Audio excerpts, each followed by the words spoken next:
로마에서 그리스도교 교회를 강력하게 지지한 사람들 중에 하나가 되었다. 예수가 앙가몬에게 가르쳤던 내용을 현대 언어로 다시 요약하여 서술하면 다음과 같다. 참된 가치관의 기준은 영적 세계에서와 영원한 실체의 신성한 차원들에서 찾아져야만 한다. 상승하는 필사자에게는 저급하고 물질적인 모든 기준들은 과도기적이고 부분적이며 열등한 것으로 인지되어야만 한다. 과학자들은 물질적 사실들의 연관성을 발견하는데 그렇게 나름대로 국한된다. 기술적으로 볼 때 그는 자신이 물질주의자나 혹은 이상주의자라고 주장할 권리가 없는데 이는 그렇게 주장하는 태도의 일부 또는 전부가 바로 철학의 본질이기 때문에 그렇게 하는 것은 그가 진정한 과학자의 태도를 저버리는 것으로 가정했기 때문이다. 만일 인류의 도덕적 통찰력과 영적 달성이 균형 잡힌 비례로 증대되지 않는다면 순전히 물질적인 문화의 무제한적인 발전은 결국에는 문명의 위협이 될 수 있다. 순전히 물질적인 과학은 모든 과학적 투쟁 성과를 파괴하는 잠재적 씨앗을 그 자체 내에 간직하고 있는데 이로써 바로 이러한 속성은 한 문명이 스스로 도덕적 가치 감각을 포기해가고 그리고 영적 달성 목표를 배척해가는 그러한 문명의 궁극적 붕괴를 가져오는 전조가 된다. 물질적인 과학자와 극단적인 이상주의자는 항상 치고받으며 다투게 되어 있다. 이것은 높은 도덕적 가치와 영적 시험 차원의 상식적 기준을 소유한 저들 과학자와 이상주의자에게는 참말이 아니다. 모든 시대에서 과학자들과 종교가들은 인간에게 필요하다는 심판대 앞에서 재판을 받고 있다는 것을 인지하여야만 한다. 그들은 인간의 진보를 이루는 임무에 더욱 더 헌신함으로써 자신들의 지속적인 생존을 정당화하려고 용감하게 분투하면서 한편으로는 그들 서로 간의 모든 전쟁을 피해가야만 한다.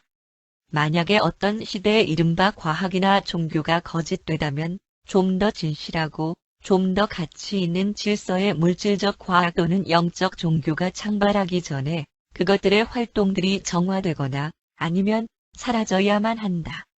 2. 선과 악. 마르도스는 로마에서 유명한 견유학파 지도자였으며 다마스커스의 서기관에게 훌륭한 친구가 되었다. 그는 매일같이 예수와 이야기를 나눴고 밤마다 그의 숭고한 가르침에 귀를 기울였다. 많은 중요한 토론들 중에는 선과 악에 대한 이 진지한 견유학자의 질문에 답변하려는 의도로 마련된 것이 있었다. 예수가 말한 내용을 20세기 언어로 요약하여 표현하면 다음과 같다. 나의 형제여, 선과 악이란 말은 관찰 가능한 우주에 대하여 인간이 이해하고 있는 상대적 차원을 상징하는 단어에 불과하다. 만일 내가 윤리적으로 게으르고 사회적으로 무관심하면 현재의 사회적 관례들을 선에 대한 너의 기준으로 선택할 수도 있다. 만약 내가 영적으로 나태하고 도덕적으로 진보적이지 못하다면 너는 같은 시대에 사는 사람들의 종교적 관행과 전통을 너의 선의 기준으로 삼아도 된다. 그러나 시간에서 생존하여 영원 안에서 창발하는 혼은 하늘에 계시는 아버지께서 사람의 가슴 안에 거하도록 보내준 신성한 영에 의해 세운 영적 기준들에 대한 진정한 가치에 따라 그들이 결정되는 대로 그에 따라 선과 악 사이에서 활력을 주는 그리고 개인적 선택을 내려야만 한다. 이러한 내주하는 영이 바로 개인성 생존의 기준인 것이다. 진리와 마찬가지로 선이란 항상 상대적이며 반드시 악과 대조된다. 이들 선과 진리의 본질 특성에 대한 인식이 바로 사람의 진화하는 혼이 영원한 생존의 필수 요소인 선택을 그러한 개인적 결정으로 내릴 수 있도록 만들어준다. 과학적 명령과 사회적 관례, 그리고 종교적 교리를 논리적으로 따르는 영적으로 눈이 어두운 개별 존재는 자신의 도덕적 자유를 희생하고 영적 해방을 잃는 심각한 위험 속에 처해 있다. 그러한 혼은 지적 앵무새나 사회적 자동장치 또는 종교적 권한의 노예가 될 운명에 처해 있다. 선은 도덕적인 자아 실현과 영적 개인성의 달성, 내주하는 조절자를 발견하고 더불어 정체화하는 것. 이라는 증가하는 해방의 새로운 차원들을 향하여 항상 성장한다. 체험이란 그것이 아름다움에 대한 깊은 이해를 높이고 도덕적 의지를 강화시키고 진리에 대한 식별력을 증대시키고 자기 동료들을 사랑하고 봉사하는 힘을 확대하고 영적 이상을 고양시키고 시간에서의 최극의 인간 동기를 내주하는 조절자의 영원한 계획과 통합할 때 선하다. 그러한 모든 것들은 아버지의 뜻을 행하려는 소망이 커지도록 직접적으로 인도하고 그로써 하느님을 발견하고 그를 더욱 닮아가려는 신성한 열정을 육성시킨다. 내가 창조체 발전의 우주 눈금을 상승해감에 따라서 선을 체험하는 그리고 진리를 식별하는 너의 수용 능력에 따라서 완전 안에서 증가되는 선과 감소하고 있는 악을 너는 발견할 것이다. 상승하는 인간의 혼이 최종 영적 차원을 성취할 때까지는 실수를 품거나 악을 체험하는 능력을 전적으로 잃어버리지 않을 것이다. 선은 살아있고 상대적이며 항상 진보하고 변함없는 하나의 개인적 체험이며 진리와 아름다움을 식별하는 것과 영속적으로 연관되어 있다. 선은 영적 차원의 긍정적 진리 가치를 인지함으로써 그 안에서 발견되며 그것은 인간의 체험 안에서 부정적 복사본, 잠재 악의 그림자, 과대비되지 않으면 안 된다. 내가 낙원 천국의 차원들을 달성할 때까지 선은 항상 달성한 체험이라기보다는 오히려 목적이 될 것이며 소유라기보다는 계속적인 추구가 될 것이다. 그러나 내가 정의에 굶주리고 목말라 하며 나아갈지라도 부분적인 선의 달성 안에서 증가되어 가는 만족을 체험하게 된다. 이 세상의 선과 악이 현존한다는 사실은 사람의 도덕적 의지의 실제와 실체, 이들 가치들을 그래서 정체화하고 또한 그 둘 중에서 선택할 수 있는 개인성의 실제와 실체를 그 자체로서 명확하게 증거하는 것이다. 낙원 천국의 달성 시기가 이르게 되면 자아를 진정한 영적 가치들로 정체화할 수 있는 상승하는 필사자의 수용 능력은 생명의 빛을 소유하는 완전성의 달성으로 결과를 낳기까지 그렇게 확대된다. 그렇게 완전해진 영개인성은 너무나도 전적으로 신성하게 그리고 영적으로 선함, 아름다움, 그리고 진리에 적극적이고도 최극의 본질 특성과 통합되어지기 때문에 무한한 낙원 천국 통치자의 신성한 빛의 날카로운 밝히 드러내는 광채에 쪼여질 때 그러한 정의로운 영은 그 어떠한 잠재 악의 부정적인 그림자를 만들게 되는 아무런 가능성도 전혀 남아있지 않다. 그러한 모든 영적 개인성에서 선은 더 이상 부분적이거나 대조적이거나 비교가 되는 것이 아니다. 그것은 신성하게 완성되었고 영적으로 충만하게 되었으며 그것은 최국자의 순수함과 완전성에 가까워진다. 악의 가능성은 도덕적 선택을 위해 필요한 것이지만 그렇다고 해서 실제성은 아니다. 그림자는 단지 상대적으로 실제일 뿐이다. 실제적인 악은 하나의 개인적 체험으로서 필연적인 것은 아니다. 잠재적인 악은 영적 발전의 낮은 차원들에서 이루어지는 도덕적 진보의 영역 안에서 결단을 이루는 하나의 자극제로 똑같이 잘 작용한다. 악은 오직 도덕적 마음이 악을 선택했을 때에만 하나의 개인적 체험의 실체가 된다. 3. 진리와 신앙. 나보는 그리스 유대인이었고 로마에서 으뜸 신비교인 미트라교의 지도자들 중에서 지도자였다. 미트라교의 이고위 사제는 다마스커스의 서기관과 가진 여러 번의 만남 초기 개종자들 중의 하나로 자신을 준비시키고 있다는 것을 전혀 알지 못하고 있었다. 예수가 가르친 요지를 현대 용어로 다시 서술해 보면 다음과 같다. 진리는 말에 의해서가 아니라 단지 삶에 의해서만 정의되어질 수 있다. 진리는 항상 지식 이상의 것이다. 지식은 관찰할 수 있는 사물들과 관계되지만 진리는 그러한 순전히 물질적인 차원을 초월하며 그 안에서 지혜와 조화 있게 결합되고 측정할 수 없는 어떤 것들을 인간 체험이 되게 하고 그리고 심지어는 영적이고 살아있는 실체들로 받아들이게 한다. 지식은 과학에서 지혜는 진정한 철학에서, 진리는 영적 삶의 종교적 체험에서 비롯된다. 지식은 사실들을, 지혜는 관계들을, 진리는 실체에 대한 가치들을 다룬다. 사람은 과학을 결정화하고 철학을 정형화하며 진리를 교리화하려는 경향이 있는데, 왜냐하면 삶에 있어서의 발전적인 투쟁에 적응시키는 일에 정신적으로 나태하고 또 한편으로는 알지 못하는 것에 대해 무섭게 두려워하기 때문이다. 자연적인 사람은 자기 사고방식이나 살아가는 기법들의 변화를 시도하는 데 있어서 둔하다. 계시된 진리, 개인적으로 발견된 진리는 인간 혼의 최극의 기쁨이다. 그것은 물질적인 마음과 내재하는 영이 공동으로 창조한 것이다. 진리를 식별하고 아름다움을 사랑하는 이 혼의 영원한 구원은 하느님의 뜻을 행하고 하느님을 찾으며 그를 닮아가려는 단 한 가지의 목적만을 개발하도록 이 필사자를 인도하는 선에 대한 굶주림과 목마름에 의하여 확인된다. 진정한 지식과 진리 사이에는 아무 충돌이 없다. 지식과 인간 신념들, 편견으로 채색되고 두려움에 의해 변형되고 물질적 발견이나 영적 진보의 새로운 사실들에 대처하는 것을 두려워함으로써 지배를 당하는 신념들 사이에서는 아마 충돌이 일어날 수도 있을 것이다. 그러나 진리는 신앙의 실천 없이는 절대로 사람의 소유가 될 수 없다.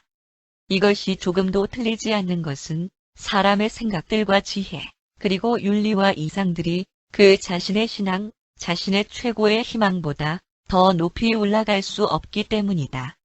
그리고 그러한 모든 참된 신앙은 심오한 반영과 진지한 자아 비판, 그리고 타협하지 않는 도덕적 의식 위에 세워진다. 신앙은 영성화된 창조적 상상력의 영감이다. 신앙은 불멸의 씨앗인 신성한 불꽃의 초인간적 활동들이 이루어지도록 작용하는데 그 씨앗은 사람의 마음속에 살아있고 영원한 생존에 대한 잠재력이다. 식물들과 동물들은 자기와 동일한 입자들을 한 세대에서 다른 세대로 전하는 기법에 의해 시간의 흐름 속에서 생존한다. 사람의 인간혼 개인성은 내주하는 이 신성의 불꽃과 본성적으로 연합함으로써 이 세상의 죽음으로부터 살아나며 그 불꽃은 불멸하는 것이고 인간의 개인성으로 하여금 지속적이며 더 높은 차원의 진보적 우주 실제로서 영속하게 하는 기능을 한다. 인간 혼의 그 숨겨진 씨앗은 하나의 불멸하는 영이다.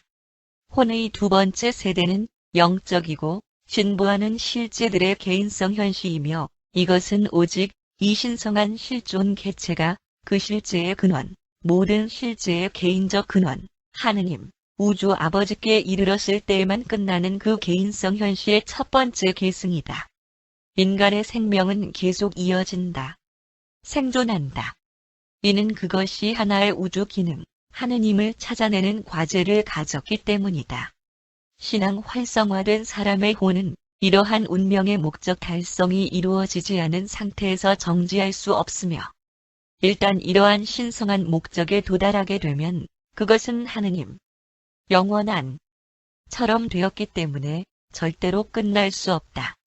영적 진화는 선을 점점 더 많이 그리고 자발적으로 선택하는 하나의 체험이며 그로써 악할 가능성이 대등하게 그리고 점진적으로 감소되는 것을 성취하는 것이다.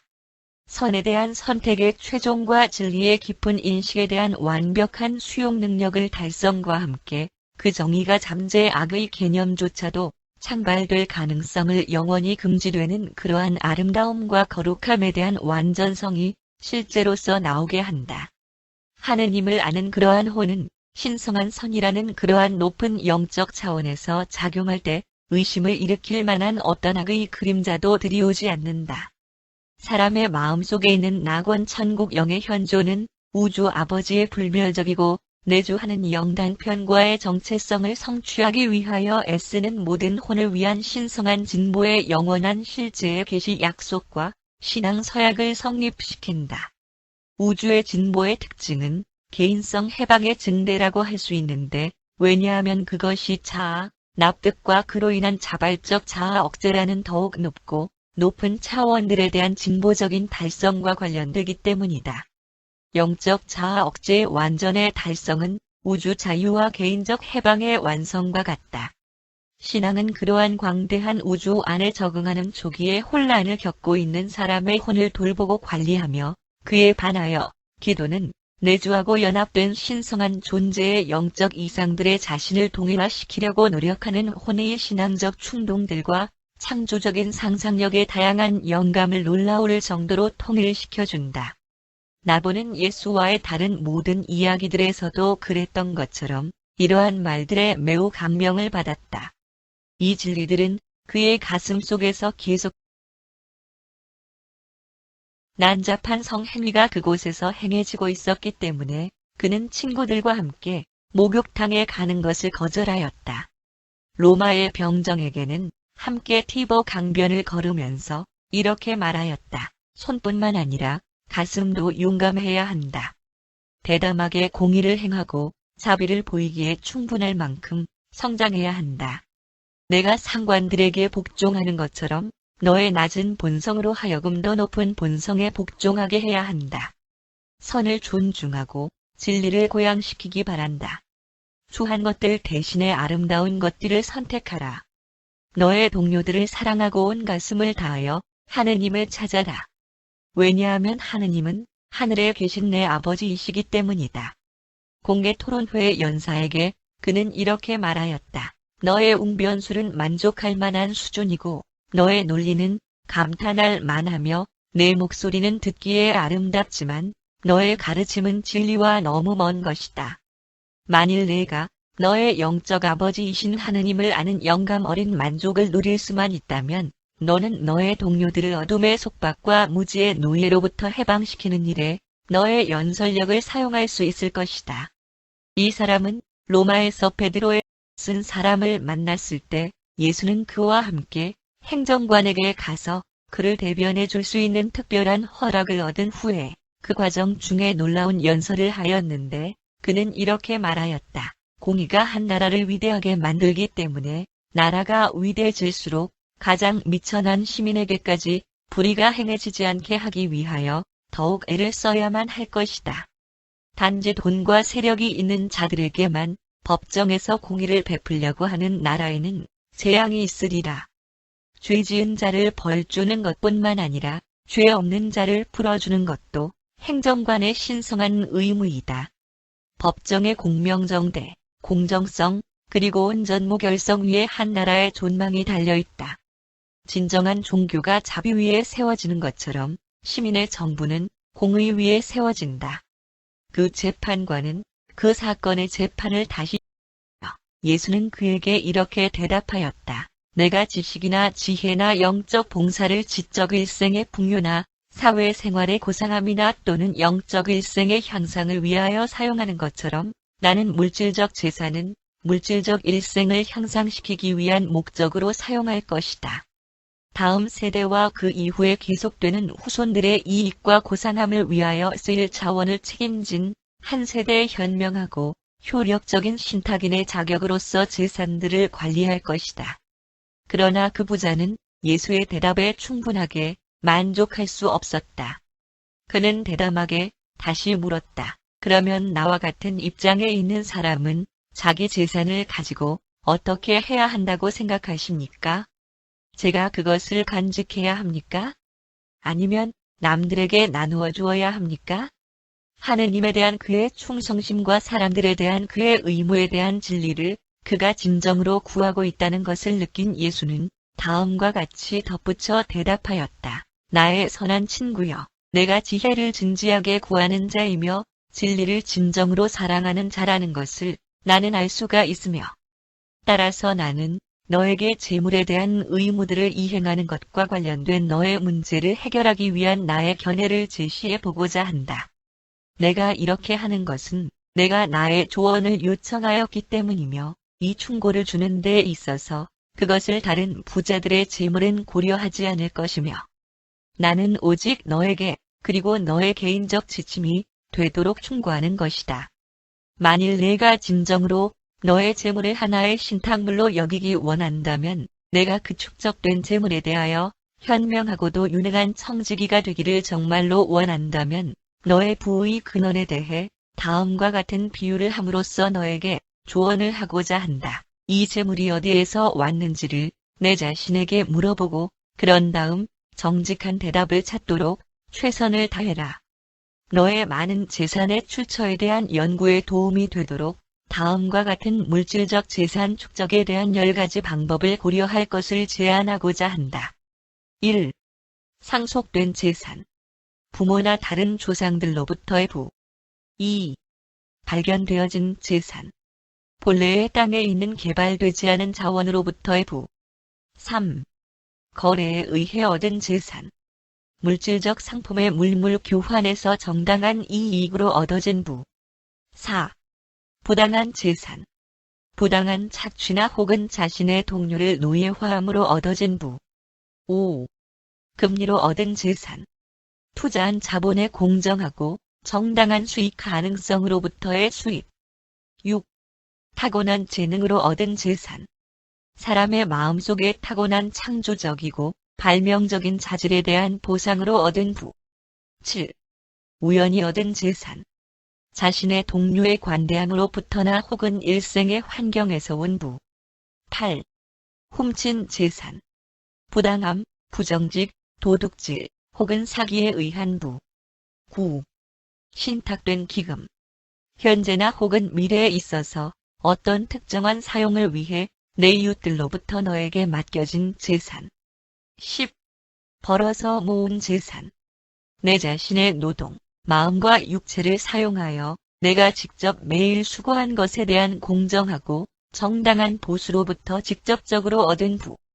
그러므로 나의 친구여, 내가 만일 너의 많은 재산에 대한 신실하고 의로운 청직이라면 하느님 앞에서 그리고 사람들에게 봉사함에 있어서 재산을 대략 이러한 10가지의 부문으로 나누어야만 한다.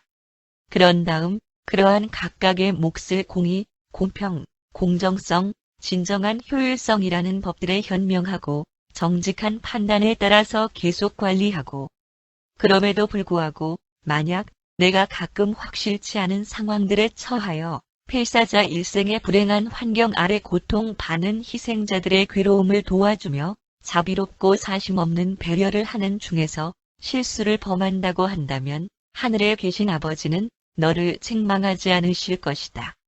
물질적 상황의 공평함과 공의에 대해서 진정으로 확실하게 알지 못할 경우에 있어서는 궁핍한 자에게 유리하고 불행으로 부당하게 고생을 겪고 있는 자들에게 유리한 쪽으로 결정을 내리도록 해라. 이러한 문제들에 대해 여러 시간을 토의한 후에 그 부자는 좀 더 자세한 가르침을 간청하였고 그에 대한 대답으로 예수는 자신의 충고를 상세하게 설명하였는데 그 내용은 다음과 같다. 내가 재산에 대한 너의 태도에 관하여 좀 더 상세하게 제안함에 있어서 나의 조언을 단지 너에게만 해당되는 것으로 그리고 내 개인적 지침으로만 받아들일 것을 강조하고자 한다. 나는 오직 내 자신에 대하여 그리고 질문하는 친구에 대한 답변으로 말할 뿐이다. 다른 부자들이 자기들의 재산을 어떻게 관리해야 하는가에 대하여 내가 명령하는 자가 되지 않기를 바란다. 나는 너에게 다음과 같이 충고하고자 한다. 1. 상속되어진 재산의 청지기로서 너는 그것의 근원을 살펴보아야 한다. 너는 정당한 재산에 대하여 현 세대의 이득을 위한 공정한 몫을 제한 후 그것을 다음 세대에게 전해주는 일에 있어서 과거의 세대들을 대표하는 도덕적 의무 아래에 있다. 그러나 내 조상들에 의해 부당하게 축적된 재산에 내포된 어떤 부정이나 불이든지 계속 유지시킬 의무는 없다. 사기나 부당함에서 연유되었다고 밝혀진 너에게 상속된 재산의 어떤 부분이라도 너는 공의와 관대함, 그리고 배상에 대한 내 신념에 의거하여 돌려주어야 할 것이다. 정당하게 상속된 너의 나머지 재산은 내가 공평하게 사용할 수 있고 한 세대에서 다음 세대로 넘겨주는 신탁자로서 안전하게 전해야 한다. 내 후손들에게 재물을 전해주는 데 있어서 현명한 식별력과 건전한 판단력이 내 의사결정들을 좌우해야 할 것이다. 2. 발견에 의한 결과로 재산을 얻은 모든 사람은 한계별 존재가 이 땅에 살 수 있는 것은 아주 짧은 기간뿐임을 기억해야만 하며 그렇기 때문에 그는 가능한 한 많은 숫자의 사람들에게 도움이 되는 방법으로 그러한 발견들을 그들과 나누어 가지도록 적절한 준비를 해야 한다. 발견한 자의 수고의 대가가 무시되어서도 안 되겠지만 또한 자연에 숨겨진 보물의 자원으로부터 유래한 모든 이익들과 축복들을 자신만의 것이라는 이기적인 권리 주장을 해서도 안 될 것이다. 3. 사람들이 세계의 상업을 위해 무역이나 물물 교환을 수단으로 선택하는 한 그들은 정당하고 합법적인 이익을 취할 수 있다. 모든 소매상인들은 자신의 봉사에 대한 임금을 받을 자격이 있으며 무역업자는 그를 고용할 권리가 있다. 이 세상의 조직화된 상업에 있어서 정당한 무역과 자신의 동료들에 대한 공정한 대우는 매우 다양한 종류의 이익금을 창출한다. 이러한 모든 재산의 근원들은 공의와 정직 그리고 공정성이라는 최고의 원칙들에 의해 판별되어야 한다. 정직한 무역업자는 같은 종류의 거래를 하는 동료 무역업자들과 기꺼이 화합할 수 있도록 만드는 똑같은 이익을 남기는 일에 주저해서는 안 된다. 이러한 종류의 재산이 큰 규모의 상업거래에 의하여 얻어졌을 때 그것이 개별적으로 번 것과 동일하지 않다 하더라도 그러한 정직하게 축적되어진 재산은 나중에 그것의 분배에 있어서 소유자들의 의견을 반영하면서 상당히 공평하게 나뉘어져야만 한다. 4. 하느님을 알고 신성한 의지를 행하기를 원하는 필사자라면 누구든지 억압에 의한 재산 착취에 가담하지 못할 것이다. 숭고한 사람이라면 자신의 육신의 형제들을 노예화하거나 부당하게 착취함으로써 부를 축적하지 않을 것이고 재산 힘을 모으려고 분투하지 않을 것이다. 그것들이 억압된 필사자들의 땀으로부터 얻어졌을 때 부는 도덕적 저주와 영적 오점이 된다. 그러한 모든 재산은 그런 식으로 빼앗긴 사람들이나 아니면 그 자손과 자손의 자손에게 반환되어야 한다. 지속적인 문명은 고용된 노동자를 착취하는 관습 위에서는 세워질 수 없다. 5. 정당한 재산은 이자를 받을 권리가 있다. 사람들이 빌리고 빌려주는 한 빌려준 원금에 대하여 받을 수 있는 공정한 이자는 합법적인 재산이다. 이자에 대한 권리 주장을 하기 전에 먼저 내 원금을 정화시켜라. 너무나도 인색하고 욕심이 많아져서 높은 이자로 폭리를 취할 만큼 비열해지지 않도록 조심해라. 너무 이기적이 되어 돈의 힘을 이용하여 고전하는 사람들로부터 부당한 이익을 얻지 않도록 해라. 경제적으로 곤란을 받고 있는 내 형제들로부터 폭리를 취하려는 유혹에 빠지지 마라. 6. 만일 내가 우수한 천부적 재능에 의해 우연히 재산을 얻었다면 만일 발명하는 자질에 대한 보상으로 너의 재산이 주어졌다면 그러한 보상에 대해 부당한 몫을 주장하지 마라. 비범한 자질은 그의 조상들과 그의 자손들 둘 모두에게 어느 정도 빚을 지고 있는 것이고 마찬가지로 그는 인류, 국가, 그리고 자신의 독창적인 발견들을 가능하게 한 환경들에게도 의무가 있으며 자기가 수고하여 발명한 것도 사람들 속에 있는 한 사람으로서 이룩한 것이라는 점을 잊어서는 안 된다.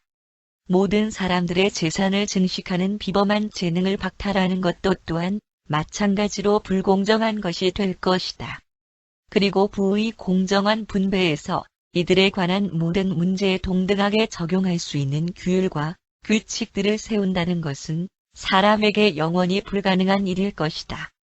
너는 먼저 사람들이 내 형제라는 것을 인식해야 하고 내 의도대로 상대방을 시키려고 하는 것처럼 너도 그의 의도대로 그에게 해주기를 진심으로 원한다면 공의, 정직, 공정이라는 평범한 양심의 지시가 경제적인 보상들과 사회정의에서 일어나는 모든 문제들을 해결함에 있어서 바르고 치우치지 않도록 너를 안내해 줄 것이다. 7. 관리를 통해서 획득한 바르고 정당한 보수를 제외하고 시간과 기회로 인해서 자기 손안에 떨어진 재산에 대하여 어느 누구도 개인적 소유권을 주장해서는 안 된다. 우연히 얻은 재산은 자신이 소속된 사회적, 경제적 집단의 이익을 위하여 쓰이기 위한 신탁물이라는 입장에서 간주되어야만 할 것이다. 그러한 재산의 소유자들은 노력 없이 얻은 그러한 자원에 대한 현명하고 효력적인 분배를 결정함에 있어서 다수의 의견에 따라야만 할 것이다. 교양이 높은 사람은 언제나 자신이 관리하는 모든 것들을 자신의 개인적이며 사적인 소유로 생각하지 않을 것이다. 8. 만일 내 재산의 어떤 부분이라도 사기 행위에서 왔다는 것을 알게 된다면, 만일 내 재산 중에서 어떤 것이든지 부정직한 일이거나 정당하지 못한 수단에 의해서 축적된 것이라면, 만일 내 재산이 내 이웃들과의 불공정한 거래 의한 산물이라면 잘못 얻어진 이러한 모든 소득물을 당연히 받아야 할 주인들에게 서둘러서 반환해라. 충분한 보상을 통하여 너의 모든 부정직한 재산을 깨끗하게 만들어라. 9. 다른 사람들을 위하여 한 사람이 그 재산을 신탁 관리하는 일은 하나의 중대하고 신성한 의무를 갖는다. 그러한 신용에 해를 입히거나 위태롭게 해서는 안 된다.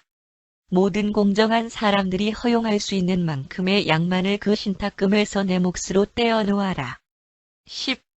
너 자신의 정신적, 육체적 노력으로 얻은 내 재산은 만약 그 일이 공정함과 공평함으로 된 것이었다면 진정한 내 소유이다.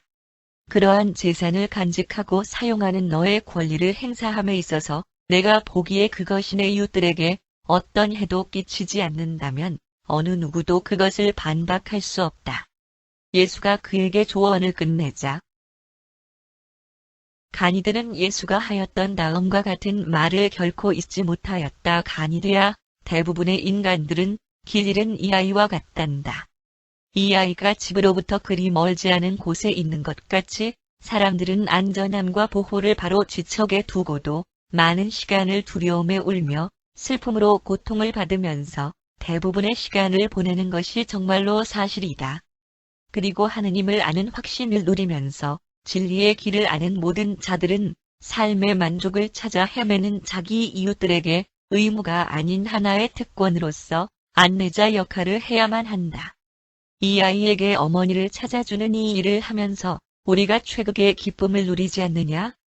그러므로 사람들을 하느님에게 인도하는 자들은 인간이 하는 일들 중에서 최극의 만족을 체험하게 되는 것이다. 그리고 그날 이후로는 이제 이 아이를 철학자나 자선가로 만들기로 작정하셨군요. 그러자 예수는 미소를 지으며 이렇게 대답하였다. 아마 우리는 당신이 말한 그 4가지 전부를 그가 성취하도록 만들 수 있을 것이오.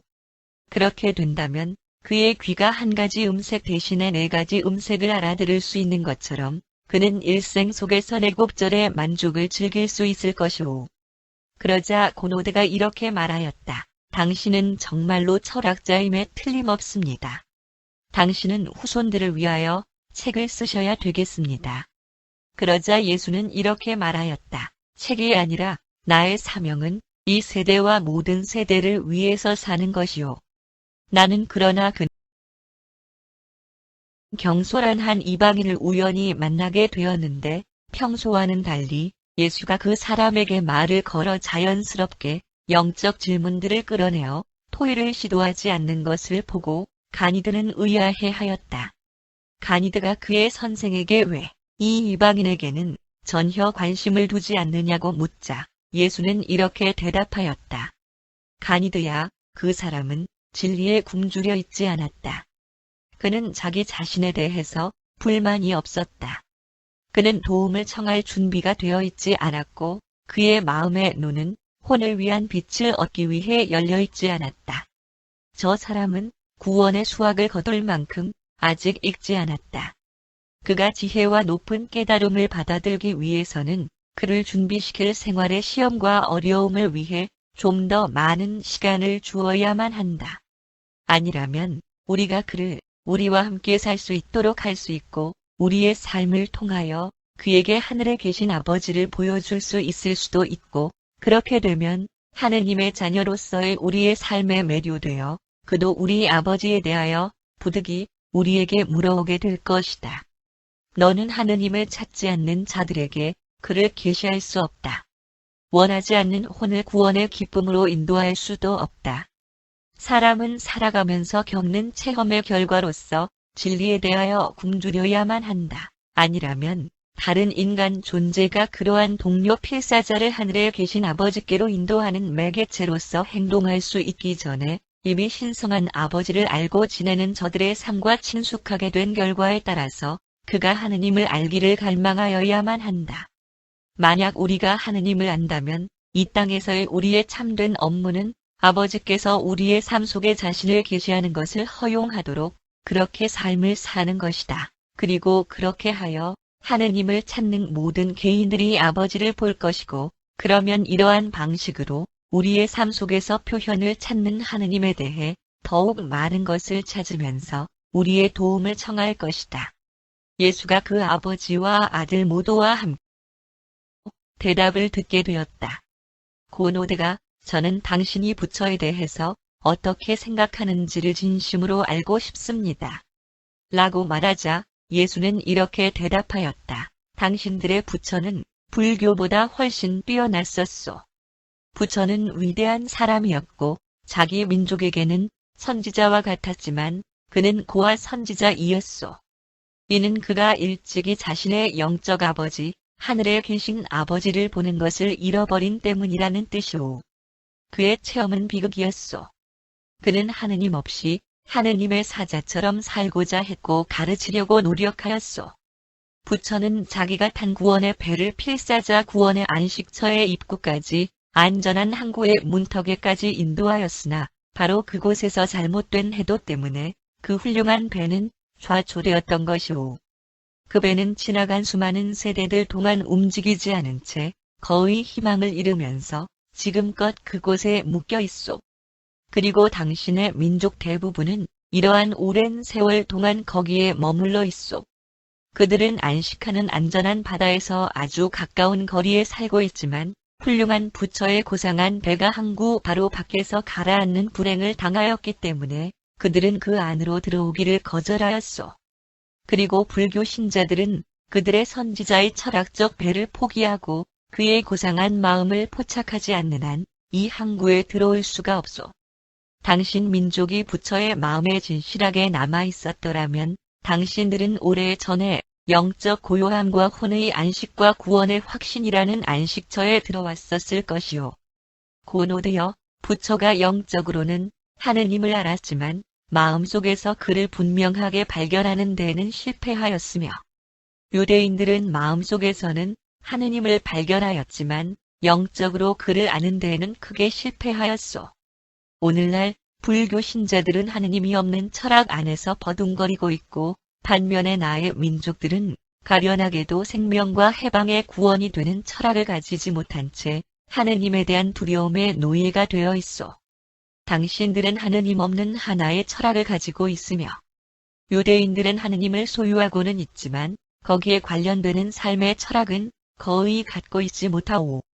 마음속에 하느님을 영으로 그리고 아버지로 바라보지 못한 부처는 그의 가르침에 있어서 하나의 종교가 반드시 소유해야 하는, 만약에 종교가 인류를 변화시키고 한 국가를 높여주는 것이라면 도덕적 에너지와 영적으로 연유되는 힘을 제공하는 데 실패하였소. 그러자 가니드가 이렇게 그러자 예수가 이렇게 대답하였다. 가니드야, 종교는 만들어지는 것이 아니다. 사람들의 종교는 오랜 세월을 통하여 자라나는 것이며, 반면에 하느님의 계시는 하느님을 자기 동료들에게 나타내는 사람들의 삶 속에서 이 세상의 선광처럼 번쩍이는 것이다. 그러나 그들은 이러한 예언적인 말들의 의미를 그리고 비록 이 젊은이는 모르고 있었지만 그들은 하나의 새롭고 영속하는 종교, 예수를 통하여 그리고 예수 안에서 하느님을 사람에게 계시하는 이 새로운 구원의 방법을 그때 그곳에서 만들고 있었던 것이다. 그 청년이 가장 하고 싶었던 그것을 그는 의식하지 못한 채 실제로는 행하고 있었던 것이다. 그리고 그것은 그렇게 이루어졌고 지금도 있으며 앞으로도 영원히 있을 것이다. 영적 가르침과 인도함에 의해 계몽되어지고 반영되어지는 인간의 상상력이 온 가슴으로, 그리고 이기심을 버린 채로 하고 싶은 그것과 되고 싶어 하는 그것은 아버지의 성스런 의지를 행하려는 필사자의 헌신의 정도에 따라서 잴 수 있을 정도로 창조되어 간다. 사람이 하느님과 함께 일하는 자가 되어 살아갈 때 위대한 일들이 일어날 수 있으며 또한 일어나고 있다. 정도 당도한 거리에서 점심시간에 휴식을 취하던 어느 날, 간이 되는 인도의 특권 계급 제도에 대한 그의 의견을 묻는 직접적인 질문을 예수에게 하였다. 예수는 이렇게 대답하였다. 인간 존재들이 여러 방면에서 서로 다르지만 하느님 앞에서 그리고 영적 세계에서는 모든 필사자가 동등한 자격으로 서 있다. 하느님이 보시기에는 오직 두 집단의 인간들이 있을 뿐이다. 그의 뜻을 행하려고 갈망하는 자와 그렇지 않은 자이다. 사람이 거주하는 세상에 대한 우주적인 견해를 고려할 때 두 가지로 크게 구분되는데 하느님을 아는 자들과 그렇지 못한 자들이다. 하느님을 알 수 없는 자들은 주어진 어떤 영역에서든지 동물로 간주된다. 사람들을 육체적, 정신적, 사회적, 직업적, 도덕적으로 보이는 바에 따라서 그처럼 서로 다른 여러 자격 조건에 따라서 많은 계층으로 적당하게 나누어 볼 수도 있겠지만 이렇게 다른 계층들의 필사자들이 하느님의 심판대 앞에 설 때에는 모두 하나의 동등한 신분으로 서게 된다. 하느님은 진정으로 개인들을 차별 대우하지 않으신다. 너희가 지적, 사회적, 도덕적 문제에서 서로 다른 인간의 능력과 자질에 대한 인식을 벗어날 수는 없겠지만 하느님의 현존 안에서 경배하기 위해 모였을 때에는 사람의 영적 형제 안에서 그 어떠한 차별도 두어서는 안 될 것이다. 1. 자비와 공의. 그들이 다른 틈에 가까이 당도한 어느 날 오후에 길에서 매우 흥미로운 사건이 발생하였다. 예수는 이렇게 말하였다. 가니드야, 내가 납득하기 어려운 것은 사실이다. 자비의 사명활동은 항상 개별적인 일이지만 공의에 의한 처벌은 사회나 정부 또는 우주를 관리하는 집단들의 기능이다. 나는 한 개별 존재로서 자비를 베풀 권한이 있고 곤경에 처한 그 아이를 구해주어야만 하였으며 가해자를 멈추기 위해 필요한 만큼의 완력을 사용하는 것도 전혀 모순되지 않는다. 그것이 바로 방금 내가 행한 일이었다. 나는 곤경에 처한 그 아이의 해방을 성취하였고 그것으로 나의 자비의 행위는 끝이 난 것이다. 그러고 나서 나는 약한 자가 도망하기에 충분한 시간만큼 가해자를 힘으로 붙잡아 두었고 그 후에는 그 일에서 물러났던 것이다. 나는 나아가 가해자를 판결하려는 자세를 취하지 않았고 그의 동기, 자기 이웃을 공격하도록 만든 모든 것들에 대해 판단을 내리기 위하여 대해 판결하고 그런 후에 그의 그릇된 행동에 대한 배상으로서 내 마음이 지시했었을 처벌을 가하는 일도 하지 않았다. 가니드야, 자비는 아낌없이 줄 수 있는 것이지만 공의는 정확한 것이다. 공의를 이루기 위해 필요하다고 생각하는 징벌을 결정함에 있어서는 두 사람조차도 일치할 수 없다는 사실을 알지 못하겠느냐? 공정한 형벌로 한 사람은 40대의 매를, 다른 사람은 20대의 매를, 또 어떤 다른 이는 격리 감금을 부과하려고 할 수도 있다. 이 세상에서는 그러한 책임이 집단에게 맡겨지거나 혹은 그 집단이 뽑은 대표자들에게 맡겨지는 것이 좋다는 사실을 모르겠느냐? 우주에서는 그것의 동기뿐만 아니라 모든 그릇된 행동의 선행 사정을 충분히 알고 있는 존재들에게 심판이 맡겨져 있다. 모든 문명화된 사회와 잘 조직된 우주에서는 공의의 실행은 정당한 심판에 의한 의로운 판결 결과의 집행을 전제로 하고 있으며 그러한 특권은 세상들의 사법 집단과 모든 창조에 해당되는 높은 우주들의 전지한 행정가들에게 속해 있는 것이다. 그들은 여러 날 동안 자비의 행함과 공의의 시행에 관한 문제에 대하여 토의하였다. 다음과 같은 것이었다. 그렇지만 선생님, 만약 힘이 더 세고 성격이 고약한 사람이 선생님을 공격하면서 죽여버리겠다고 위협한다면 어떻게 하시겠습니까? 선생님 자신을 방어하기 위해 아무런 노력도 하지 않으실 것입니까? 예수는 자신을 주시하고 있는 우주에게 낙원 천국 아버지의 사랑을 본보기로 보여주기 위해 이 세상에 살고 있다는 것을 그에게 밝히기를 꺼려하였기 때문에 그 예수는 그의 질문에 충만하고 만족할 만한 답변을 줄 수 없었음에도 불구하고 다음과 같이 많은 것들을 이야기해 주었다. 가니드야, 이러한 문제들 중에서 어떤 것들은 너를 무척 혼란에 빠지게 한다는 사실을 나는 알고 있으며 내 질문에 대한 대답이 되도록 노력해 보겠다. 우선 나의 개인에게 주어진 모든 공격에 대해서는 그가 해자가 하느님의 아들, 육신 속에 있는 나의 형제, 인지 아닌지를 생각해 볼 것이며, 만약 그가 도덕적 판단과 영적 이성을 가지고 있지 않다고 생각되면 나는 주저없이 가해자에게 발생될 결과에 상관없이 내 온 힘을 다하여 나 자신을 방어할 것이다. 그러나 정당방위라 할지라도 나는 아들 관계를 이룩한 지위에 있는 이웃에게는 그렇게 대하지 않을 것이다. 나는 나를 향한 그의 폭행에 대해 판단을 하지 않은 채로 그리고 미리 그에게 응징하지는 않을 것이다. 나는 그로 하여금 그러한 공격을 하지 않도록 예방하여 중지시킬 모든 가능한 방법을 동원할 것이고 그것이 실패로 돌아갈 경우에는 그 공격을 완화시키는 방법을 찾을 것이다. 가니드야, 나는 하늘에 계신 아버지의 배려를 절대적으로 신뢰하고 있으며 하늘에 계신 내 아버지의 뜻을 행하기로 헌신하였다. 진정한 해가 나에게 미칠 수 있다고는 믿지 않으며 나를 배척하는 자들이 나에게 가하려는 어떤 행동에 의해서든지 내 일생의 사명이 정말로 위태로워지리라고는 믿지 않으며 두려워할 만한 어떤 폭행도 우리 친구들로부터 당하는 일이 결코 없을 것이다. 나는 우주 전체가 나에게 호의적이라는 사실을 절대적으로 확신한다.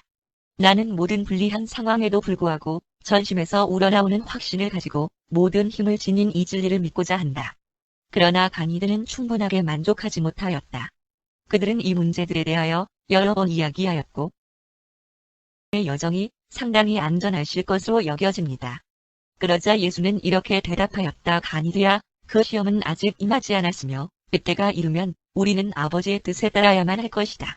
그것이 자아 방어와 무저항에 관한 어려운 이 주제에 대하여 이 소년이 자기 선생님으로부터 얻을 수 있었던 전부였다.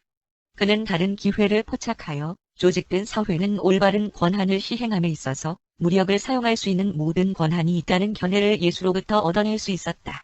2. 타렌투에서 배를 탐다.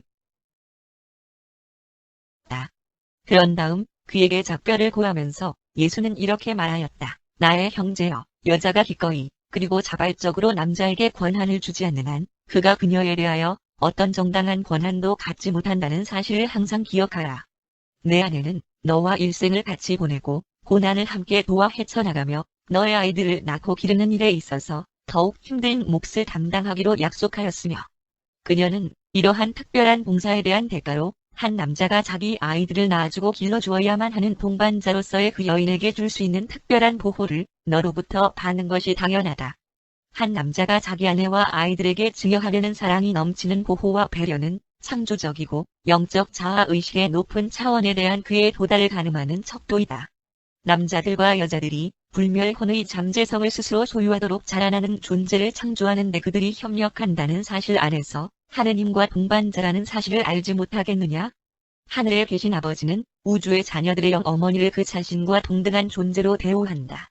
너의 자녀들의 삶 안에서 너희 자신을 번식하는 신성한 체험을 너와 함께 그토록 충만하게 공유하는 어머니 동반자와 협력하여 너의 일생과 거기에 관련되는 것들을 분담하는 것이 하느님다운 것이다. 하느님이 너를 사랑하듯이 내가 너의 자녀들을 그렇게 사랑할 수 있다면 하늘에 계신 아버지께서 광대한 우주의 모든 영자녀의 어머니 무한 영에게 영예를 돌리고 드높이는 것처럼 너는 너의 아내를 그렇게 사랑하고 소중히 여겨야 할 것이다. 그들은 배에 오르면서 눈물에 젖은 채 말 없이 있었고 예수는 이렇게 계속하여 말하였다. 하늘에 계신 아버지의 선물, 신성한 영이 모든 인간 마음 안에서 살고 있다. 이 선한 영은 우리를 하느님께로 인도하고 우리로 하여금 하느님을 발견하여 그분을 알도록 도와주는 일에 언제나 분투하고 있다. 그러나 한편으로는 또한 필자사 안에는 개별 존재와 종족의 안녕을 위해 봉사하도록 창조주께서 넣어주신 많은 자연의 물리적 경향들이 있다. 그래서 지금 남자와 여자 사람들이 그들 자신을 납득하려는 노력에서 그리고 대체로 그렇게 이기심과 죄에 지배되는 세상에서 삶을 살아가는 데에서의 다양한 어려움과 막부터 싸우려는 노력에서 혼란을 겪게 되는 것이다. 가니드야, 이 두 여인들 중 누구도 의도적으로 사악하지 않다는 것을 나는 알 수 있다. 그들이 많은 슬픔을 체험했다는 것을 그들의 얼굴 표정으로 나는 말할 수 있으며 그들은 분명히 잔인한 숙명의 손에서 매우 고통을 겪어왔으나 그들이 의도적으로 이러한 종류의 일생을 선택한 것이 아니었고 그들은 절망의 가장자리에서 낭망하여 그때의 상황에 굴복하였으며 그들에게 더 이상 희망이 없어 보이는 그 환경에서 빠져나가는 최선의 방법으로 이러한 어쩔 수 없는 생계수단에 의지해왔던 것이다. 간이드야, 어떤 자들은 진정으로 가슴에서부터 악하다. 그들은 고의적으로 비열한 일들을 하기를 선택하지만 그러나 내가 지금 이렇게 눈물 젖은 얼굴들을 들여다보면서 나쁘다거나 악한 어떤 것이라도 찾을 수 있느냐? 그리고 예수가 그의 대답을 듣기 위해 말을 멈추자 간이드의 목소리는 막혀버렸고 머뭇거리며 간신히 이렇게 대답하였다. 설명하였다. 예수는 다음과 같이 말하였다. 영적인 것들을 깨닫는 데 있어서 아직 아기와 같은 상태에 있는 사람들에게는 진리의 우유를 주어라. 너의 살아있고 사랑이 넘치는 사명활동에서 매력적인 형태로서 그리고 너에게 질문하는 각 사람에게 알맞게 받아들여질 수 있는 영적 음식으로 봉사하라. 그는 로마의 백부장에게 이렇게 말하였다. 시저에게 속한 것들은 시저에게, 그리고 하느님께 속한 것들은 하느님께 바쳐라. 오로지 신에 의해서만 요구될 수 있는 경의를 오만하여진 시저가 스스로 취하려고 하지 않는 한 하느님께 대한 진실한 경배와 황제에 대한 충성스러운 봉사는 서로 충돌을 일으키지 않는다. 만약 내가 하느님을 알게 되면 그에 대한 충성은 덕망 있는 황제에 대한 너의 헌신에 있어서 더욱 충성되고 신실하게 만들어줄 것이다. 미트라교의 진지한 지도자에게 그는 이렇게 말하였다. 너는 영원한 구원의 종교를 찾는 일은 잘하고 있지만 그러한 영광스런 진리를 사람이 만든 신비들과 인간의 철학 안에서 추구하는 바울을 범하고 있다. 영원한 구원에 대한 신비가 너 자신의 혼 속에 거하고 있다는 사실을 모르느냐? 하늘의 하느님께서 자신의 영인의 안에 거할 수 있도록 보내신다는 것과 이 생명을 통하여 그리고 죽음의 문전에서부터 하느님이 그의 자녀들을 맞이하기 위해 기다리시는 영원한 최고의 빛에 다다를 때까지 진리를 사랑하고 하느님께 봉사하는 필사자들을 이 영이 인도한다는 사실을 모르겠느냐? 그리고 만약 내가 그처럼 되기를 진정으로 열망한다면 하느님을 아는 너희들은 이미 하느님의 자녀들이라는 사실을 결코 잊지 마라. 쾌락주의 학파의 선생에게 그는 이렇게 말하였다. 너는 최선을 선택하며 선을 존중하는 것은 잘하고 있다. 그러나 인간의 가슴 속에서의 하느님의 현존에 대한 시련으로부터 유래되는 영적 권역 안에 구현되는 필사자 일생의 더욱 위대한 것들을 알아보는데 실패하는 것이면 과연 내가 현명할까? 인간의 모든 체험 중에서 가장 위대한 것은 하느님을 아는 이를 실현하는 것이며 그의 영은 내 안에 거하면서 우리가 공유하는 아버지, 모든 창조의 하느님이시고 우주들의 주님이신 그를 직접 만나기까지의 길고도 거의 끝이 없는 여정으로 너를 인도해 주려고 애쓰고 있다. 그리스의 건축자에게 그는 이렇게 말하였다. 나의 친구여, 내가 사람들의 물질적인 건물들을 짓는 것처럼 내 혼 속에 있는 그 신성한 영을 담도록 영적 성격을 발전시켜라. 이 세상에서 건축자로 성공하는 일이 하늘의 왕국의 영적 아들이 되는 일보다 더 앞서도록 해서는 안 된다. 내가 다른 사람들을 위하여 시간의 맨션들을 짓는 동안 너 자신을 위해 영원한 맨션에 대한 소유권을 확보하는 일을 소홀히 하지 마라. 정의로움과 진리가 기초를 이루며 하느님이 건축자가 되시고 창조자가 되시는 하나의 도성이 존재한다는 사실을 항상 명심해라. 로마의 법관에게 그는 이렇게 말하였다. 내가 사람들을 재판할 때 너 자신도 언젠가는 우주의 통치자의 심판대 앞에 서서 심판을 받을 것이라는 점을 기억해라. 공정하게 그리고 관대하게 판결하되 너도 언젠가는 최극 중재자의 힘에 의한 자비로운 동정심을 간청하게 될 것임을 염두에 두어라. 너 자신이 비슷한 경우로 심판을 받고 있다는 생각을 가지고 판결함으로써 글자 그대로의 법에 의해서뿐만 아니라 법의 마음에 의해서 안내를 받도록 해라. 그리고 내 앞에 불려온 자들의 어려운 입장을 고려하여 공정함에 의해 조절된 공의를 베푸는 것과 마찬가지로 너도 언젠가는 모든 지상의 재판관 앞에 서서 자비에 의해 완화된 공의를 기대할 권리를 갖게 될 것이다. 그리스 여인 숙의 여주인에게 그는 이렇게 말하였다. 지고자의 자녀들을 대접하는 사람으로서 친절을 베풀라. 하느님께서 사람들의 가슴 속에 거하시기 위하여 내려보내신 자신의 영이 내주하는 그리하여 신성한 영으로 이 모든 선물들을 증여한 낙원 천국 아버지를 알도록 그들의 마음을 변화시키고 그들의 혼을 인도하려고 애쓰시는 개인들 안에 있는 하느님에게 내가 베푼다는 것을 점점 더 깊이 깨달음으로써 일상적인 단조롭고 힘든 일들을 예술적인 높은 경지로 끌어올려라. 예수는 어느 중국인 상인과 여러 차례 만났다. 작별을 구하면서 그는 이렇게 권고하였다. 오직 하느님만을 경배하라. 그는 너의 참된 영적 조상이시다. 아버지의 영은 언제나 내 안에 거하시며 너의 혼이 하늘을 향하도록 항상 가리키고 있음을 잊지 말라. 만약 내가 무의식적으로 인도하시는 이 불멸하는 영을 따른다면 너는 하느님을 발견하는 높이 들려지는 길을 틀림없이 계속 갈 것이다. 그리고 내가 하늘에 계신 아버지께 도달하면 그것은 그를 찾음으로써 내가 점점 더 그와 같이 되어졌기 때문이다. 자, 장시여자 있어라. 하지만 오직 짧은 세월 동안이니 이는 영적 혼들의 아버지께서 기쁨이 넘치는 많은 정류장들을 낙원 천국에 단단히 메어있는 자들을 위하여 제공하고 있는 빛의 세계들에서 우리가 다시 만나게 될 것이기 때문이다. 영국에서 온 여행자에게 그는 이렇게 말했다. 나의 형제여, 나는 내가 진리를 찾고 있다는 것을 알 수 있으며 모든 진리이신 아버지의 영이 지금 내 안에 거하고 있을지도 모른다고 말하고 싶다. 너는 너 자신의 혼 속에 있는 영과 진지하게 이야기를 하려고 노력한 적이 있었는가? 그러한 일은 상당히 어렵고 의식적으로는 거의 성공을 거두지 못하지만 모든 물질적 마음이 그 속에 내주하는 영과 교통하려는 성실한 모든 시도는 확실하게 성공을 거두는데 그럼에도 불구하고 그러한 놀라운 인간 체험들 대부분은 하느님을 아는 필사자들의 혼 속에 초의식적으로 등록되어 있는 채로 오랫동안 남아있어야만 한다. 가출한 소년에게 예수는 이렇게 말하였다. 도망갈 수 없는 두 가지. 하느님과 내 자신가 있다는 것을 기억해라. 내가 어디로 가든지 내 가슴 속에 거하는 하늘에 계신 아버지의 영과 너 자신이 함께 있다. 나의 아들아, 너 자신을 속이는 일을 그만두고 일생의 사실들과 부딪혀가며 용기 있게 다루는 습성에 전념하여라. 내가 가르친 대로 하느님의 아들이라는 확신과 영원한 일생에 대한 확실성에 단단히 매달려라.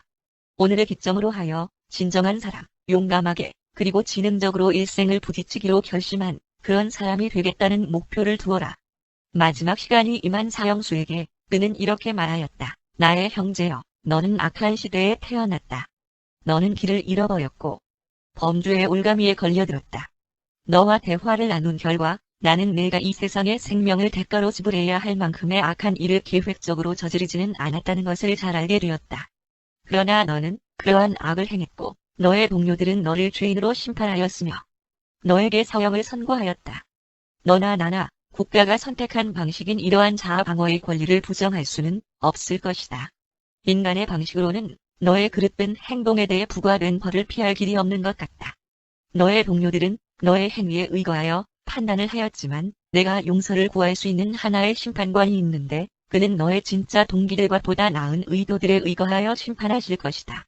만약 너의 참회가 순수하고 너의 신앙이 진지한 것이라면 너는 하느님의 심판을 두려워할 필요가 없다. 너의 실수로 인하여 사람에 의해 사형 선고가 내려졌다는 사실이 하늘에 있는 법정에서 내 혼이 공평하게 평가되고 자비를 누릴 가능성에 어떤 편견도 주지 않는다. 예수는 여기에 낯설 수 없을 정도로 수많은 굶주린 혼들과 긴밀한 대화를 나눠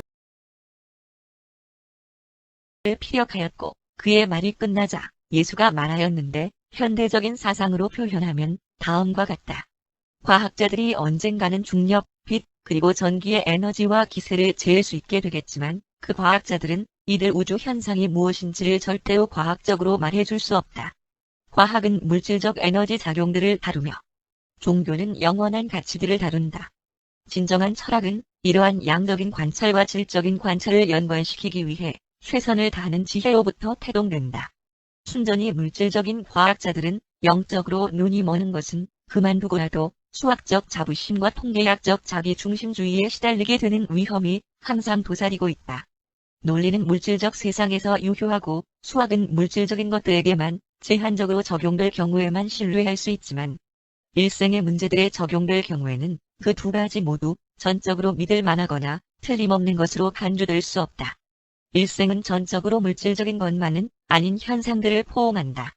만약 한 사람이 양 한 마리의 털을 깎는데 10분을 소요된다면 수학은 10사람이 1분에 그 양의 털을 깎을 수 있다고 말할 것이다. 그것은 수학적으로는 맞을지 몰라도 실제적으로는 사실이 아닌데 왜냐하면 10사람이 그 일을 할 수 없기 때문이며 그들이 서로에게 방해가 되어 일이 매우 지연될 것이기 때문이다. 만약 한 사람이 어떤 특정한 단위의 지적 그리고 도덕적 가치를 나타내고 있다면 수학은 10사람이 10배의 가치를 나타낼 수 있다고 주장할 것이다. 그러나 사람의 개인성을 다루는 데 있어서는 그러한 개인성 연합은 단순한 산술적 합계라기보다는 오히려 관련된 개인성들 숫자에 대한 2차 방정식의 합계가 사실에 더 가까울 것이다.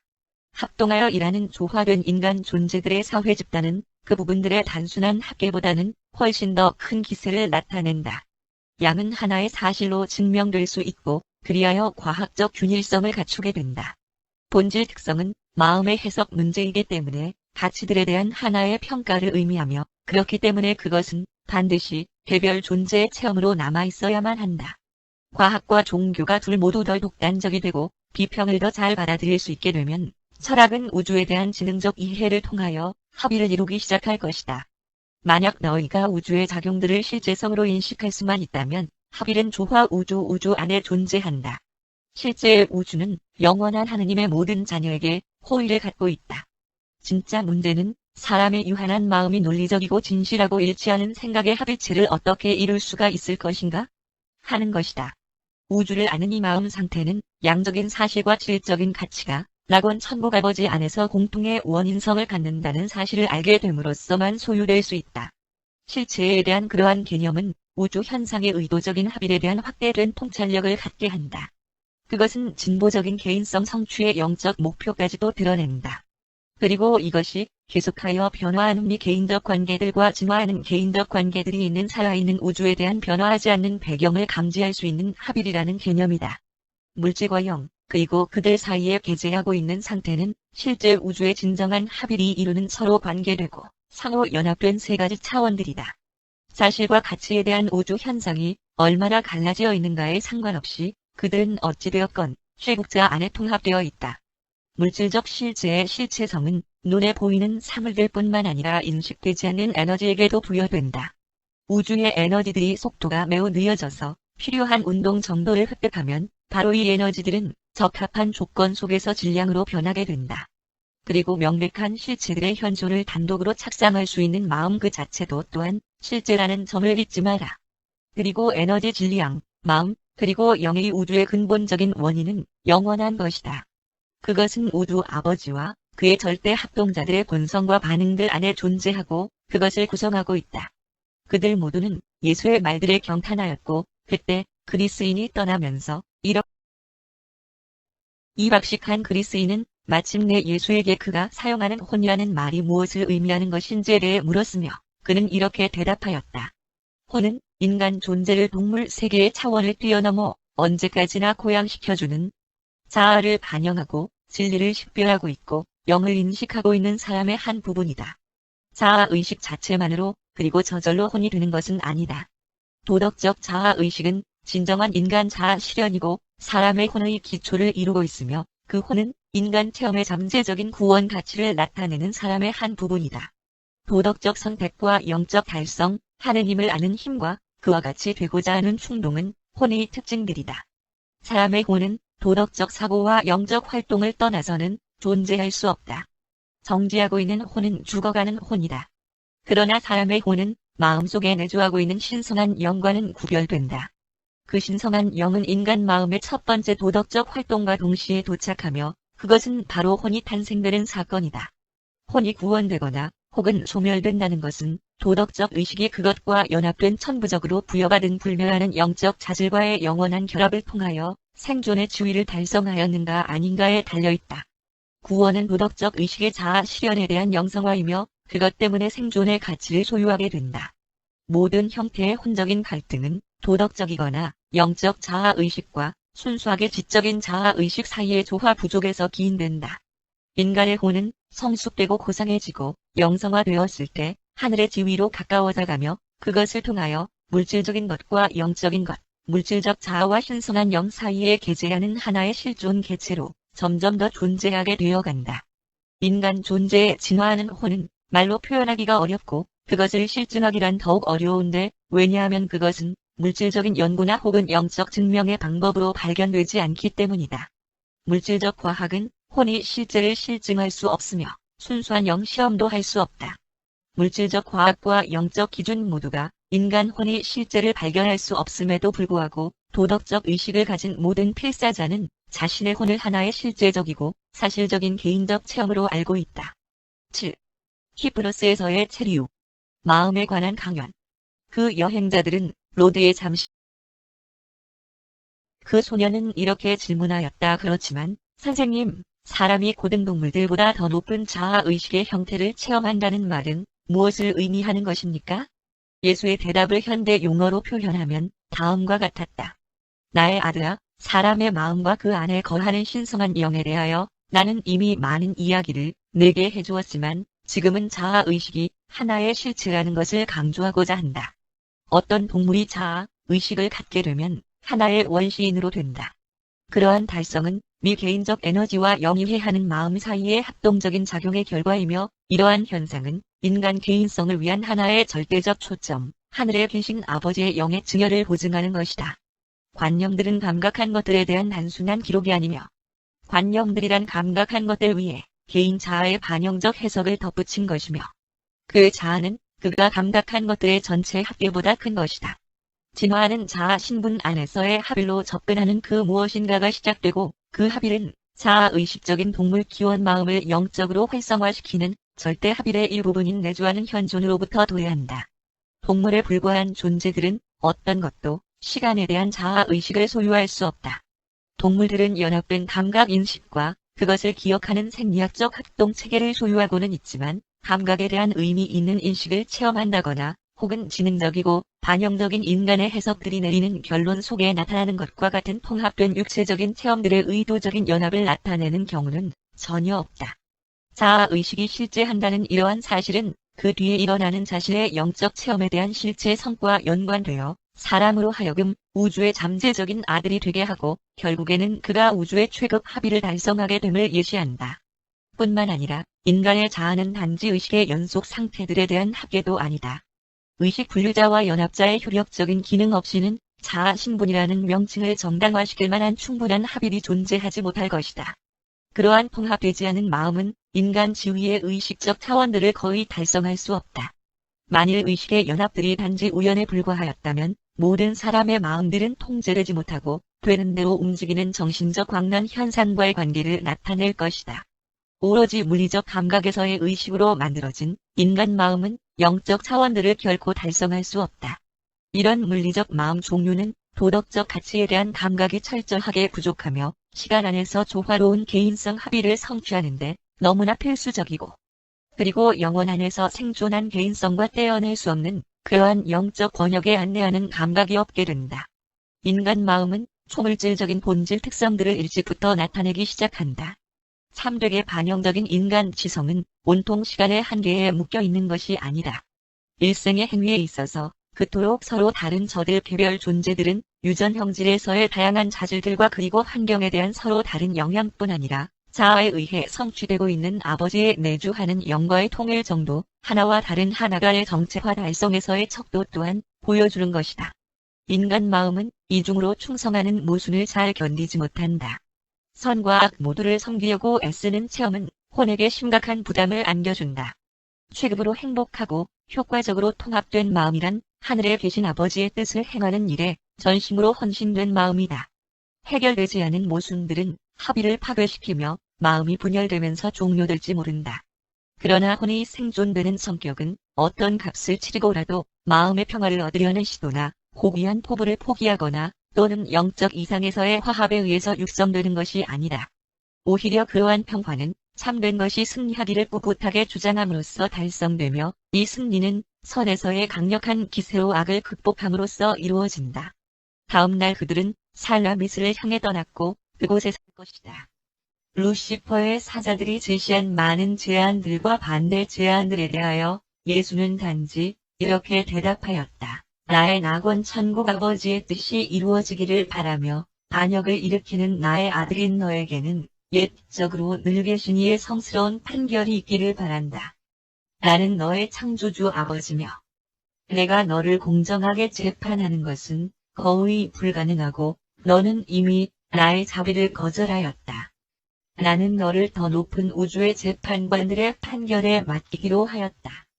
루시퍼가 제안한 모든 절충안들과 미봉책들에 대하여 육신화된 증여에 대한 그럴듯한 모든 제안들에 대하여 예수는 오직 낙원 천국에 계신 내 아버지의 뜻이 이루어질지어다.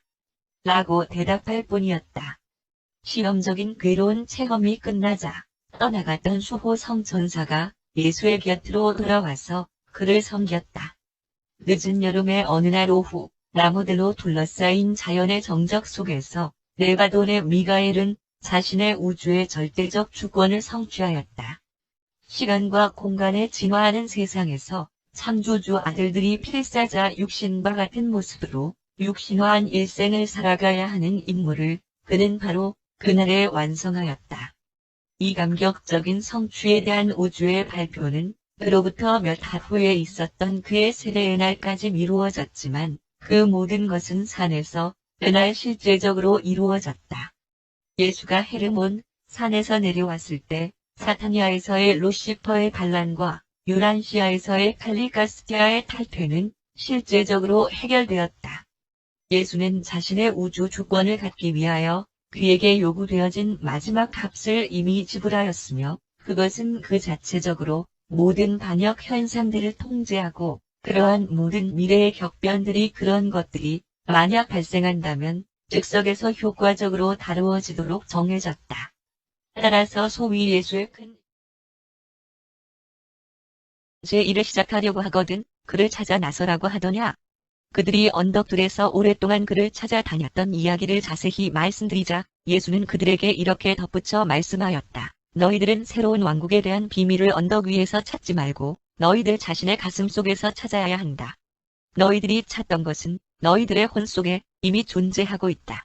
너희들은 진정, 나의 형제들, 나에 의해서 받아들여질 필요조차 없는 이곳 이미 왕국에 들어와 있으니 기분을 풀고 너희도 우리와 함께 갈릴리로 들어갈 준비를 하도록 해라.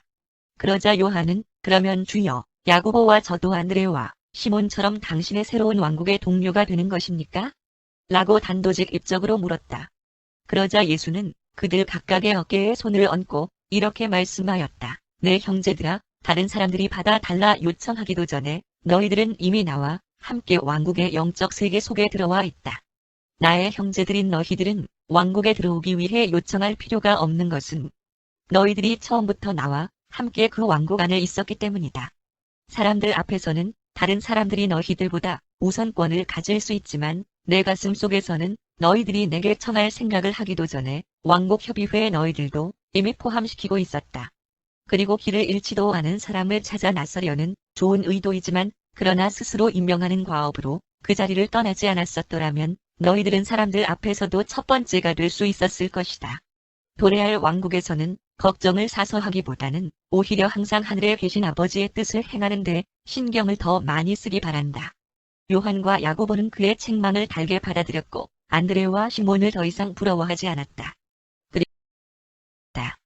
그리고 그들에게 용기를 주기 위하여 그 자신도 배목공소로 돌아감으로써 모범을 보였다.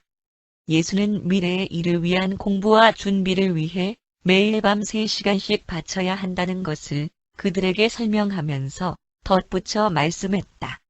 우리는 아버지께서 나에게 명하셔서 너희를 부를 때까지 여기에 모두 남아있을 것이다. 이제 너희들 각자는 아무 일도 없었던 것처럼 각각 하던 일들로 돌아가야만 한다. 아무에게도 나에 대해 말하지 말고 나의 왕국은 소란스러움과 찬란함을 가지고 오는 것이 아니라 오히려 너희들 가슴과 그리고 그 왕국의 협의회에 너희들과 함께 참여하도록 불림을 받은 자들의 가슴 속에 나의 아버지께서 보내실 커다란 변화를 통해서 온다는 것을 기억해라. 이제 너희들은 나의 친구들이며 나는 너희들을 신뢰하고 너희들을 사랑한다. 너희들은 머지않아 나의 긴밀한 동료들이 될 것이다. 인내심을 갖고 관대하라. 항상 아버지의 뜻에 복종해라. 왕국의 부름에 항상 준비를 하고 있어라. 나의 아버지를 섬기는 일에 있어서 너희들은 큰 기쁨을 맛보게 될 것이며 한편으로는 고통받을 각오도 해야만 할 것인데 많은 자들이 오로지 많은 시련을 통하여서만 그것을 찾을 수 있음을 경고한다. 그러나 왕국을 발견한 자들은 기쁨으로 넘칠 것이며 세상에서 복된 자로 불릴 것이다. 그렇지만 헛된 희망을 가지지 말라. 세상은 나의 말로 흔들림을 당할 것이다. 심지어는 나의 친구들인 너희들도 내가 너희들의 혼동된 마음에 펼쳐 보이는 것을 충분히 이해하지 못한다. 오류를 범하지 말아라. 우리는 표적을 찾는 세대를 위해 수고하며 나아갈 것이다. 내가 나의 아버지에 의해 보내졌다는 증거로 그들은 기적을 요구할 것이며 그들은 나의 사명의 핵심인 아버지의 사랑을 깨닫기까지 많은 시간이 걸릴 것이다. 그날 밤 그들이 육지로 돌아와서 그들 각자의 길로 떠나기 전에 예수는 물가에 서서 이렇게 기도하였다. 내 아버지시여, 이들 작은 사람들을 주시니 감사를 드립니다. 저들은 의심이 나는데도 불구하고 이제는 믿고 있습니다. 저들을 위하여 나는 당신의 뜻을 행하고자 나를 따로 구별하였습니다. 우리가 하나인 것 같이 저들도 하나라는 것을 저들이 알게 하여 주십시오. 7. 4개월의 훈련. 4개월. 3월, 4월, 5월. 지도자는 예수가 다시 경배를 인도하기를 원한다는 사실에 매우 기뻐하였다. 예수가 자신의 대중을 위한 사명활동에서의 첫 번째 야심적인 시도가 되었던 기억에 남을 만한 하느님의 왕국에 대한 이 설교를 하기 전에 성서에서 다음과 같은 구절들을 읽었다. 너희들은 내게 사제들의 왕국, 거룩한 백성이 되리라. 야훼는 우리 재판장이시요. 야훼는 우리에게 율법을 세우신 자시요. 야훼는 우리의 왕이시니 우리를 구원하실 것임이니라. 야훼는 나의 왕이시며 하느님이시요. 야훼는 온 땅의 큰 임금이 되심이로다. 이 왕국에서 이스라엘에게 자애로움이 임하리라. 야훼가 나의 왕이심으로 주님께 영광을 돌릴지어다. 다 읽으신 후 그는 이렇게 말씀하였다. 나는 아버지 왕국의 설립을 선포하기 위하여 왔다. 이 왕국은 유대인과 이방인, 부자와 가난한 자, 자유로운 자와 얽매인 자를 막론하고 경배하는 모든 혼들을 맞이할 것인데, 왜냐하면 나의 아버지는 사람들을 차별하지 않으시기 때문이며 그분의 사랑과 자비는 모든 자들 위에 있기 때문이다. 하늘에 계신 아버지는 사람들의 마음속에 거하도록 자기 영을 보내신다. 내가 이 세상에서 나의 사명을 모두 끝낼 때 진리의 영이 모든 육체들 위에 부어질 것이다. 그리고 내 아버지의 영과 진리의 영은 너희들로 하여금 영적 납득과 신성한 정의로움으로 도래할 왕국에 자리 잡게 할 것이다. 나의 왕국은 이 세상에 속한 것이 아니다. 사람의 아들은 세상의 영광을 위하여 그리고 힘이나 왕국을 설립하기 위하여 군대를 이끌고 전쟁을 하지 않을 것이다. 나의 왕국이 도래하고 나면 너희들은 사람의 아들이 평화의 영주로서 영속하는 아버지에 대한 계시임을 알게 될 것이다. 이 세상의 자녀들은 이 세상 왕국의 설립과 그것의 팽창을 위하여 싸우지만 나의 제자들은 그들의 도덕적 판단과 그들의 영적 승리에 의하여 하늘의 왕국으로 들어가게 될 것이며 그들이 일단 들어가고 나면 그들은 기쁨과 정의로움과 영원한 생명을 누릴 것이다. 먼저 왕국에 들어가기를 구하고 그래서 나의 아버지의 고상한 성격을 얻고자 분투를 시작하는 자는 필요한 다른 모든 것도 곧 지니게 될 것이다. 그러나 내가 진정으로 말하겠는데 어린아이와 같은 신앙과 신뢰하는 의지를 가지고 왕국의 문을 들어가기를 구하지 않는 한 아무도 그 안에 들어갈 수 없을 것이다. 어떤 사람들이 와서 왕국이 여기 있다, 혹 저기 있다 하는데 속지 말아라. 왜냐하면 아버지의 왕국은 보이는 것과 물질적인 것과는 상관이 없기 때문이다. 그리고 이 왕국은 지금 너희들 안에 있는데 왜냐하면 하느님의 영이 가르치고 사람의 혼을 인도하는 곳에는 하느님의 왕국이 실제로 존재하기 때문이다. 이러한 하느님의 왕국은 성령 안에서의 정의로움, 평화, 기쁨인 것이다. 요한은 진정으로 회개함과 너희들의 죄 사함을 위하여 세례를 주었지만 하늘 왕국에 들어갈 때에는 성령으로 세례를 받을 것이다. 내 아버지의 왕국에서는 유대인도 이방인도 없을 것이며 단지 봉사를 통하여 완전성을 구하는 자들만 있을 것이고 내가 분명히 말하겠는데 아버지의 왕국에서 큰 자가 되려면 먼저 모든 사람들을 섬기는 자가 되어야만 한다. 유사한 창조체들을 섬김으로써 내가 그의 왕국에서 나의 아버지와 함께 곧 앉아 있게 되는 것처럼 만일 너희들이 너희 친구들을 기꺼이 섬기면 너희들도 나의 왕국에서 나와 함께 앉아 있게 될 것이다. 새로운 이 왕국은 비옥한 땅에 떨어져 자라나는 씨와 같다. 그것은 충만한 열매를 하루아침에 맺지 않는다. 사람의 혼 속에 왕국을 세우는 것과 왕국이 영속하는 정의로움과 영원한 구원의 충만한 열매로 무르익는 때 사이에는 시간적인 거리가 있다. 그리고 내가 선언하는 이 왕국은 힘과 풍요의 수단이 아니다. 하늘의 왕국은 먹고 마시는 것의 문제가 아니라 오히려 하늘에 계신 아버지께 대한 섬김을 완전케 하는 데 있어서 진보하는 정의로움과 증가하는 기쁨으로 이루어진 일생이다. 왜냐하면 아버지는 세상에 있는 자기 자녀들에게 내가 완전함과 같이 너희도 결국에는 완전하라는 것이 나의 뜻이다 라고 하였기 때문이다. 나는 왕국의 기쁜 소식을 전하러 왔다. 이 왕국에 들어가려는 자들에게 짐을 지우러 온 것이 아니다. 나는 도래할 왕국에 들어갈 수 있는 자들에게 신성한 휴식을 취하게 해주기 위한 새롭고 나은 길을 선포한다. 그래서 하늘 왕국에 들어가기 위하여 이 세상의 일들에서 너희들이 치르는 비용이 무엇이든지 간에 그것의 값이 얼마이든지 간에 너희들은 이 세상에서는 몇 갑절의 많은 기쁨과 영적 향상을 그리고 다가오는 시절에서는 영원한 생명을 받게 될 것이다.